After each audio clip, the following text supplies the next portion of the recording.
Kisah seorang pria buronan internasional yang dikenal sebagai raja narkotika dunia. Namun, dirinya justru menjadi pahlawan bagi rakyat miskin karena kedermawanan dan jiwa sosialnya. Dan inilah kisah perjalanan hidup Pablo Escobar.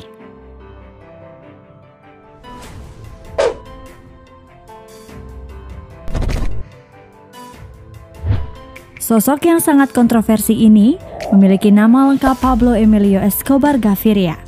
Dilahirkan pada tanggal 1 Desember 1949 di sebuah pedesaan bernama Rio Negro di Kolombia.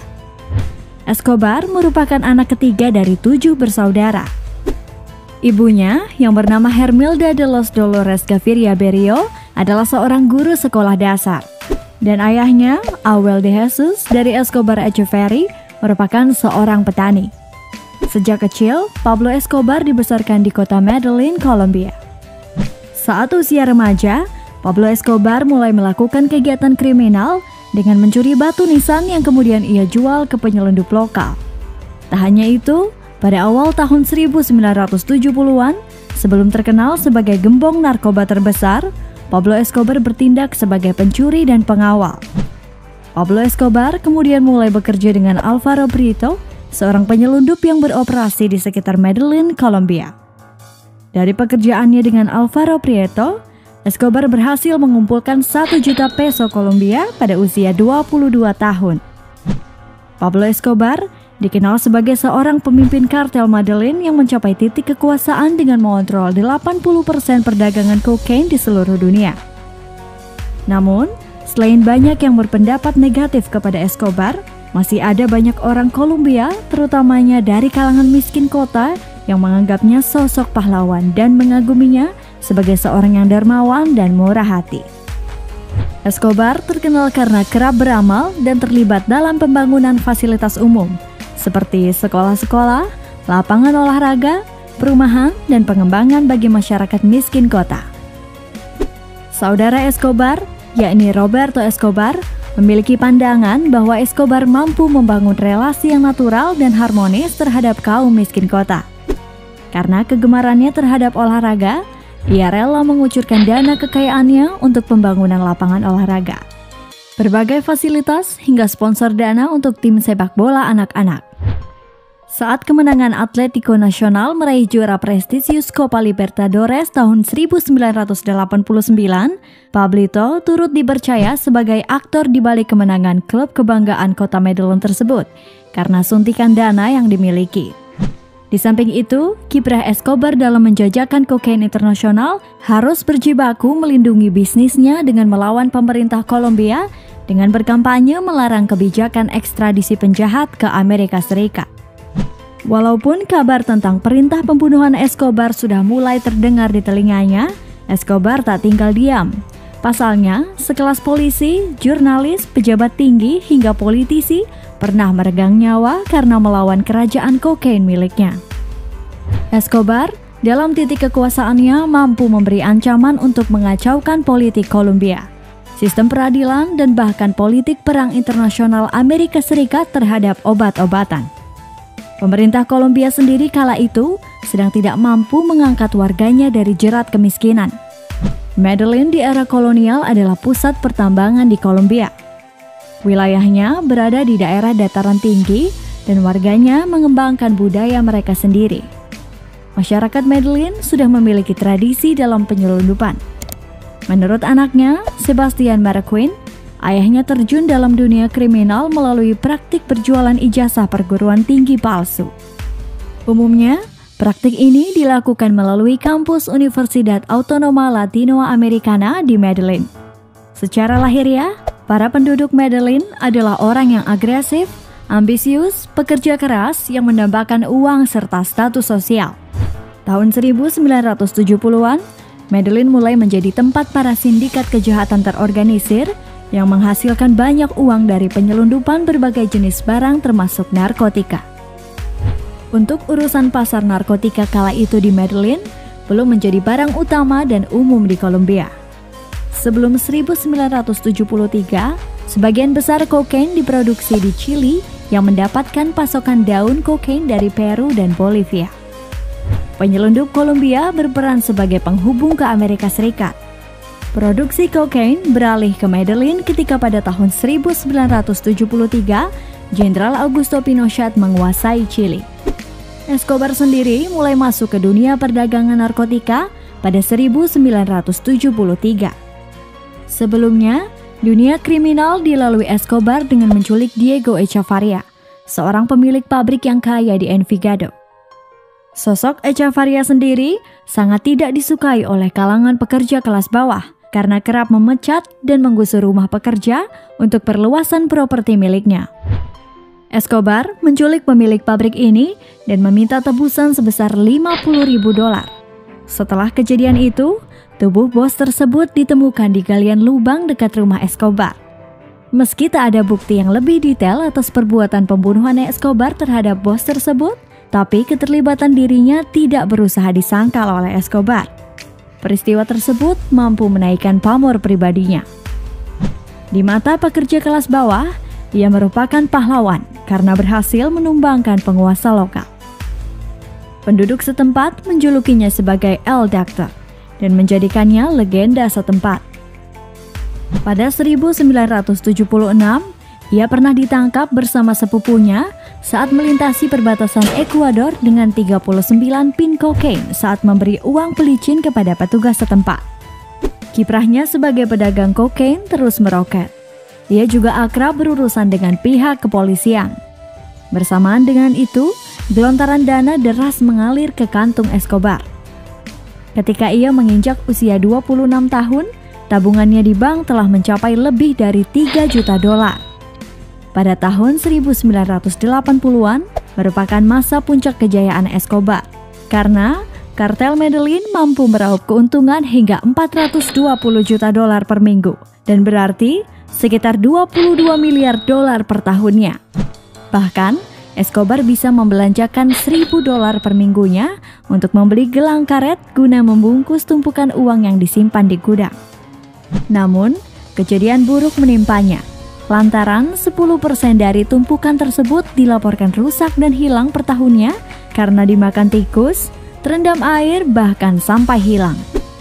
Sebagian besar uangnya dihabiskan untuk dirinya sendiri, keluarganya, dan berbagai perlindungan untuk bisnisnya. Termasuk tindakannya yang membangun berbagai fasilitas umum dan membagikan uang tunai kepada orang miskin. Hal tersebut mampu mengambil hati para rakyat. Escobar dengan cepat dikenal secara internasional sebagai jaringan narkoba terkenal lewat kartel Medellin.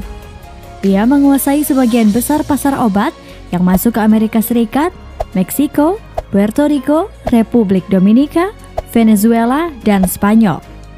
Pemerintah Kolombia sendiri bukannya tidak tahu. Mereka berusaha keras untuk menutup operasi bawah tanah yang dimiliki Escobar. Bentrokan antara pemerintah dan para pedagang obat terlarang ini sering pecah dan mewarnai tahun-tahun panjang kekerasan di Kolombia. Meski begitu, Pablo Escobar bisa semakin besar lewat penjualan kokain, karena ia juga menyuap para jajaran pejabat, hakim, dan politisi.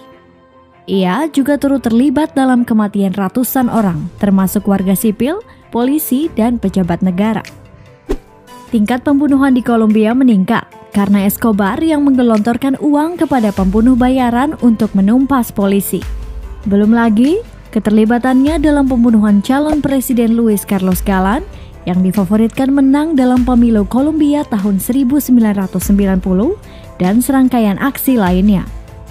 Pada tahun 1985, Escobar disebut-sebut turut mendukung gerakan kelompok gerilyawan sayap kiri Kolombia bernama M19 saat menyerbu Mahkamah Agung sebagai jawaban atas konstitusi perjanjian ekstradisi dengan Amerika Serikat dan membunuh setengah dari seluruh hakim di tempat tersebut. M19 mendapat titipan dengan dibayar untuk membakar semua dokumen yang berisi daftar para penyelundup kokain yang akan diekstradisi ke Amerika Serikat. Salah satunya terdapat nama Escobar. Pertengahan tahun 1991, operasi pemerintah Kolombia terhadap Escobar mulai nampak serius.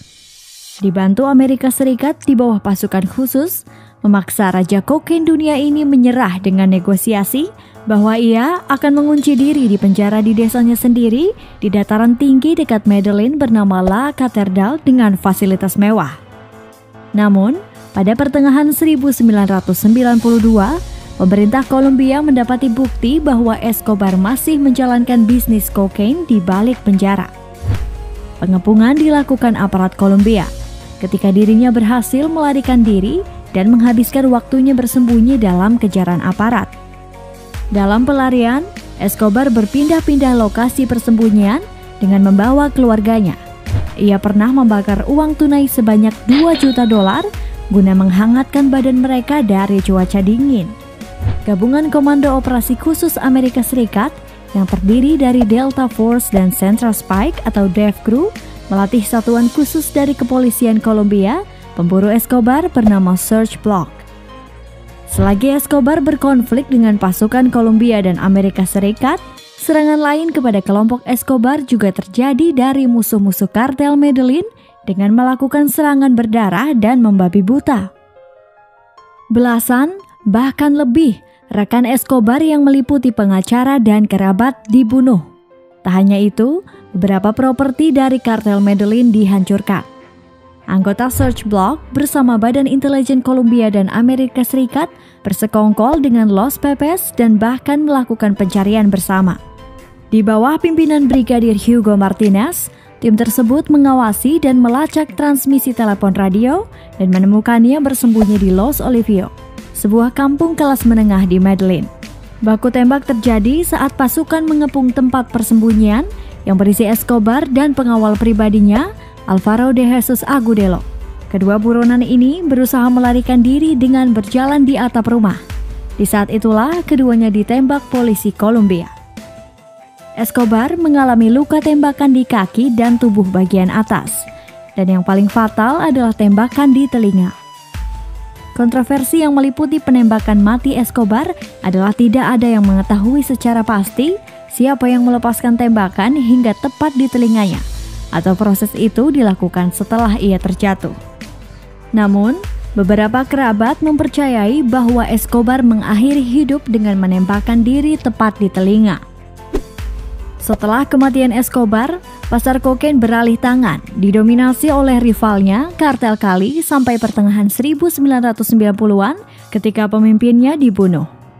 2 Desember 1993 menjadi akhir hidup Raja Kokain dunia asal Rio Negro. Ia mengakhiri hidup dengan meninggalkan harta kekayaan sebanyak 437,9 triliun rupiah dan seorang istri bernama Maria Victoria Henao dan dengan 2 anaknya yakni Sebastian Marroquí dan Manuela Escobar. Pencapaian Escobar sebelum akhir hidup yakni pada tahun 1980-an, ia mampu memasok 80% kokain dunia dan menyelundupkan 15 ton ke Amerika Serikat tiap harinya. Escobar yang telah menjadi ikon layaknya sosok Robin Hood bagi warga Medellin, terutamanya kaum miskin kota, banyak yang meratapi kematiannya, bahkan pemakamannya dihadiri oleh 25.000 orang. Itulah kisah Raja Narkotika Internasional. Semoga video ini dapat bermanfaat dan dapat menambah wawasan untuk kalian. Terima kasih dan sampai jumpa di kisah perjalanan hidup tokoh inspiratif berikutnya.